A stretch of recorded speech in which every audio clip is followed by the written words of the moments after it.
Warm welcome to everyone. I am Kosi Pratima, Faculty of English Department, Rajarshi Shahu Mahavidyalaya. And in today's lecture, we are going to discuss about strategies and barriers to effective communication. We all know that communication is vital and essential in all our aspects in our all day-to-day life, right? So here are some tips and strategies that we have to understand to for the effective communication. First is to focus on the issue, not on the person. Try not to take everything personally and similarly express your own needs and opinions terms of the object at hand. Solve problems rather than to attempt to control others. Here we have to understand that when we are discussing with the issues, we are telling with the problems, we have to tackle that problems only and not to consider the person or blame to that person. Okay, here one example is given here. Rather than ignoring a student who routinely answers questions in a class with inappropriate tangents, speak with the student outside of the class how this might disrupt the class and distinct the other students. The next strategy we can apply in effective communication is that be genuine rather than manipulative. When we be ourselves, the other person will consider ourselves and give importance to our opinions and not to what we can say or cannot get another meaning from the our sentences. The next is to empathize rather than remain detached. Although in professional relationships enter some boundaries, when it comes to interaction with colleagues, it is important to demonstrate sensitivity and to really care about the people you work with. If you don't care about them, it will be difficult for them to care about you when it comes to working together. The sensibility, the attachment we keep with our colleagues or with our students in whatever profession we are having in our professional life as well as in our personal life too. When we are connected with the people, when we consider their opinions, give importance to their beliefs and their values, then only they are going to remain attached to you. The being empathetic is to be with the people you are dealing with. The next strategy we can discuss is that be flexible towards others, allow for other points of views and be open to other ways of doing things. Diversity brings creativity and innovations. When we be flexible, when we consider others' opinions, give importance to their opinions, when we consider that other people are having other opinions too and which might be different from our point of views, that flexibility gives others to be openness to ourselves and they can discuss their points and their views with us, which can be the more interactive way in our communication. The next is to value yourself and your own experiences. Be firm about your own rights and needs. Undervaluing yourself encourages others to undervalue you too. Offer your ideas and expect to be treated well. When we take ourselves granted, that is the ultimate thing the people are going to do with you. When you treat yourself better, the other people are going to value you, and that's what the point talk about. That is the essential strategy we can say. When we are interacting with the people, same thing is going to happen. When we are firm about our opinions, about our rights and needs, the other people are going to value you. If you are not doing so, other people are not going to consider your opinions and your values when you are discussing or when you are interacting with that communication. I hope you understood the strategies of the effective communication.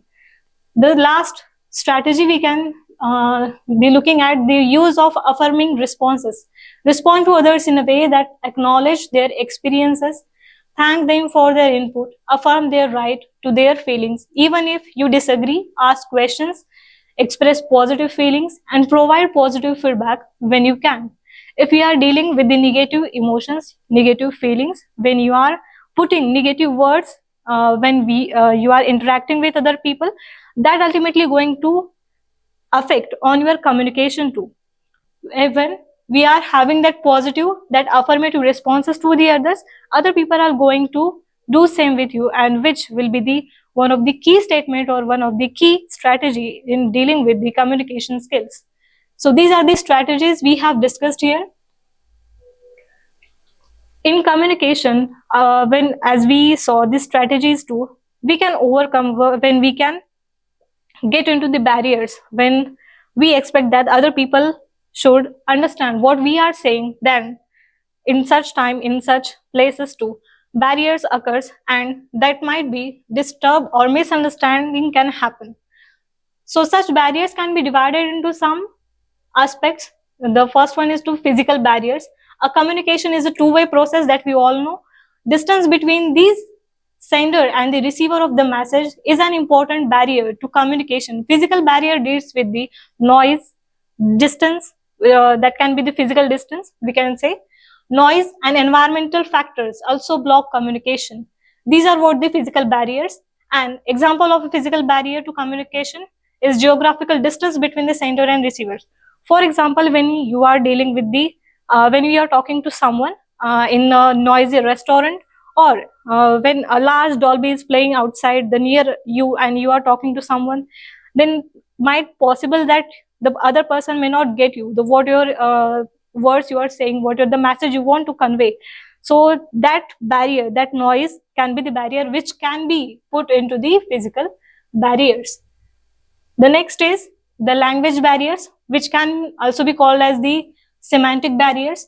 Okay, language and linguistic ability may act as a barrier to the communication. Language barriers we can say as, if I'm speaking in English and other people, the other person to me is speaking in Russian, Spanish or Japanese, the language which I'm not familiar with, I'm not going to get the meaning of that sentences, the statements he want to convey to me, and he is not going to understand what I am saying.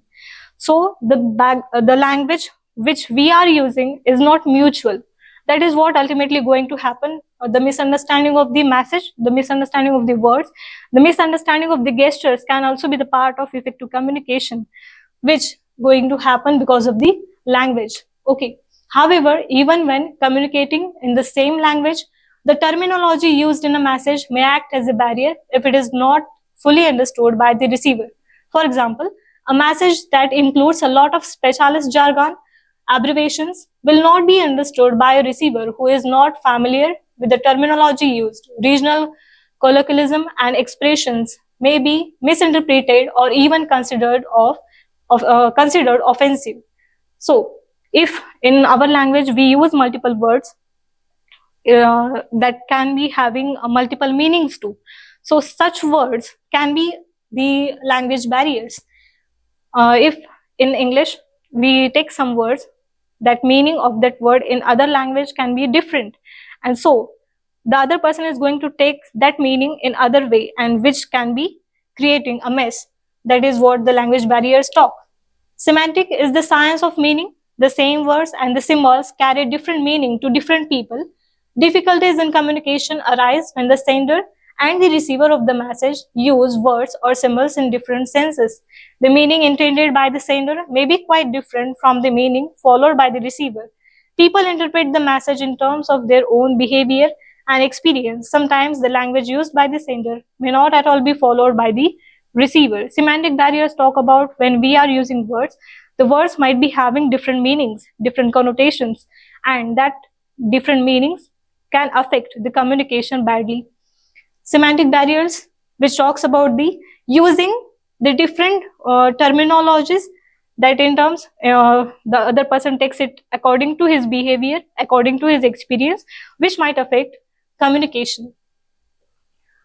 The next is psychological or the attitudinal barrier. The psychological state of the communicator will influence how the message is sent, received, and perceived. For example, if someone is stressed, they might be preoccupied by personal concerns and not as receptive to the message as if they were not stressed.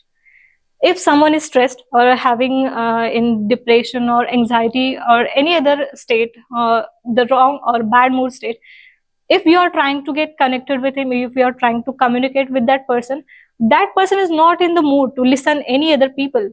And in that phase, whatever you are trying to say, even if you didn't mean that, so that person is going to take the suggestions, the communication in the negative aspect, the negative way. That is what the psychological or attitudinal barriers talk about. The stress management is an important personal skill that affects our interpersonal relationships. Anger is another example of psychological barrier to communication. When we are angry, it is easy to say things that we may later regret, and also they misinterpret what others are saying. More generally, people with low self-esteem may be less assertive and therefore may not feel comfortable communicating. This may feel shy or embarrassed about saying how they really feel or read unintended negative subtext in message they hear.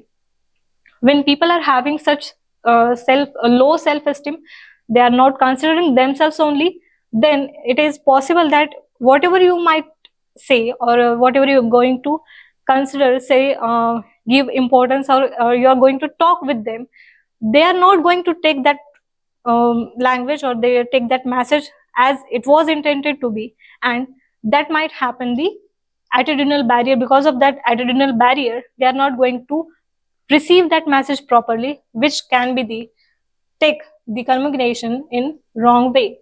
The next is physiological barrier. Physiological barriers to communication may result from the receiver's physical state. If the person is deaf, then he is not going to listen you actually. The gestures, the interpretations, whatever you are going to do, that will be taken in the way the person is going to understand and not in the way that was intended to be. That is what the physiological barriers. For example, a receiver with reduced hearing may not fully grasp the content of the spoken conversation, especially if there is significant background noise. Communication is generally easier over shorter distance. As more communication channels are available, less technology is required. The ideal communication is face to face. As we all know, the ideal communication is face to face. The other techniques or other things are the just part of that communication. Although modern technology often helps to reduce the impact of physical barriers, the advantages and disadvantages of communication channel should be understood so that appropriate channel can be used to overcome the physical barriers. To understand in that context, in that state, to understand it in a proper way, the physical barrier should not be there so that the communication will be get in effective way. The next is systematic or organizational structure barriers. If we are dealing with the business or in the organization proper in a way, then in that context, the person is, if the person is having two or more managers, every manager is going to convey you the different information, and you will be confused with to whom you have to follow, to whom you have to listen. That is what the organizational barrier talk about. The people are going to give you different opinions and you are confused to whom do you have to follow. Systematic barriers to communication may exist in structures and organizations where they are insufficient or inappropriate information systems and communication channels, or where there is a lack of understanding of the roles and responsibilities for communication. If the person is lazy, he is not going to do any work, and instead of that, what he is going to do, he is going to give responsibilities to other person, and that is what the organizational structure is going to have. The person is not going to listen or take any kind of responsibility, and which may affect to the his communication with the others. In such organizations, people may be unclear of their role in the communication process and therefore not know what is expected of them. Effective communication largely depends upon sound organizational structure. If the structure is complex, involving several layers of management, the breakdown or distortion in communication will arise. If, as I just gave the example, that if you have 2 or 3 managers, everyone is going to give you the different information and you are confused with you which one you have to follow, the distortion is going to happen. Distortion is the miscommunication which is going to happen. You are not able to grasp the idea, you are not able to understand to which one you have to follow, and that is what you are the miscommunication is going to happen, which is the ultimately the barrier of in the effective communication. It is an established fact that every layer cuts off bit of information. In the words of W.C. Bennis, communication gets distorted, particularly as it goes up in the hierarchy. Moreover, information traveling through formal structure and introduces rigidity and causes delay because of long lines of communication. Similarly, lack of instructions for further conveying information to the subordinates and heavy pressure of work at certain levels of authority also act as barriers to the effective communication. So as we can see, if the structure is having so many layers, every time when the person is going to share some information, that information, when it is forwarded, the bit of information is going to remain and the proper message is not going to convey to the last people. That is what the organizational barrier is about. And when the person is not bounded with that organization rules and regulations, ultimately is not going to convey the proper information, which is again going to lead to the miscommunication. The next is personal barrier. Okay, so personal barrier is as much as similar to the psychological barriers or attitudinal barriers, we can say. Personal factors like different judgments, difference in judgment, social values, inferiority complex, bias, attitudes, pressure of time, inability to communicate, etc., widen the psychological distance between the communicator and the communicatee. Credibility gap, that is inconsistency between what one says and what one does, also acts as a barrier to communication. Personal factors, here the personal factors are given, which are judgment, social values, inferiority complex, bias, attitude, pressure of time, inability to communicate. These are the personal barriers which are going to affect in the communication process. Okay, so the next is the status barriers, superior subordinate relationship or social strata or caste. As we have seen in organizational barriers, the multiple layers are going to be there. This is what the superior to subordinate relationship talk about. Status or position in hierarchy of an organization is one of the fundamental barriers that obstruct free flow of the information. The superior may give only selected information to his subordinates so as to maintain status difference, and subordinates usually tend to convey only those things which the superiors would appreciate. So, if as the superior is going to have that attitude that I am the superior and the subordinates have to follow what I am going to say, subordinates are going to give the just minute information, the detail, not the total detail information, but what is important in that process. But when it comes to the subordinate going to deal with that information that would impress the superiors. So in that process, the many part of that information, much part of that information is going to skip, and which may lead to the inappropriate communication. This creates distortion in upward communication. As we can see, superiors to subordinate is the downward communication and subordinates to superior is the upward communication process. Such selective communication is also known as filtering.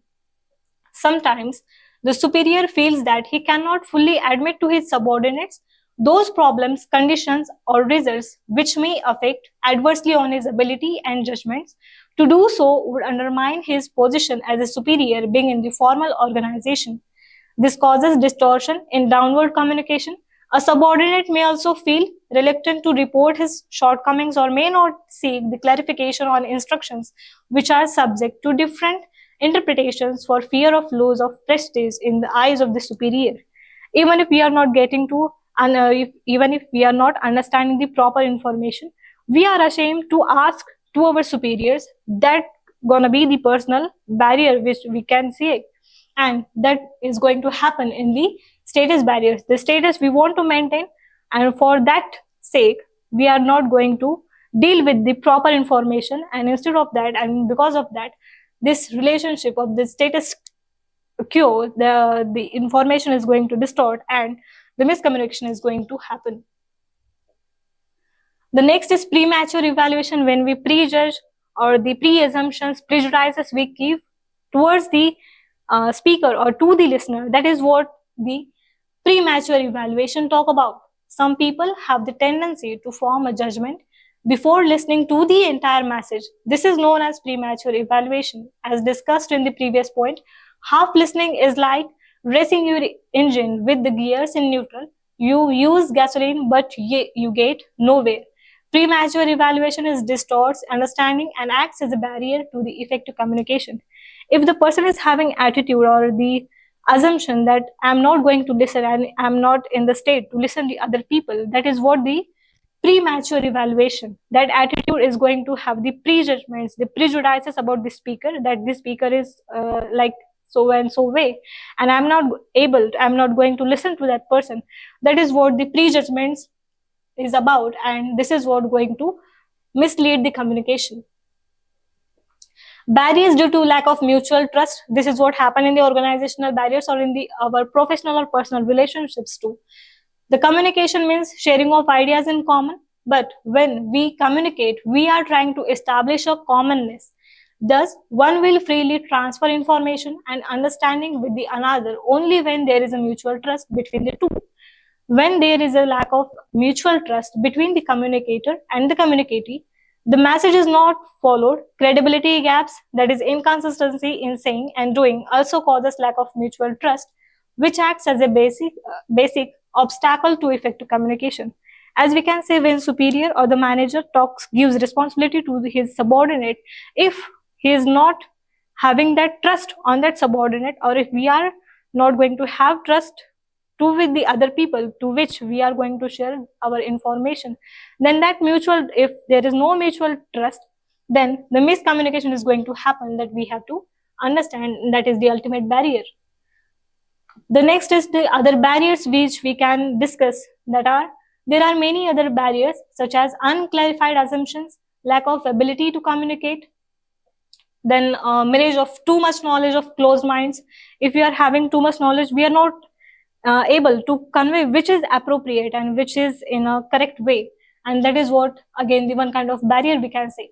Unclarified assumptions, if we are having such prejudiced mind, if we are not going to clarify that position or that perception of our, then that is again going to lead to the miscommunication. Lack of ability to communicate, if you are not able to communicate actually, then that is the again barrier we can say.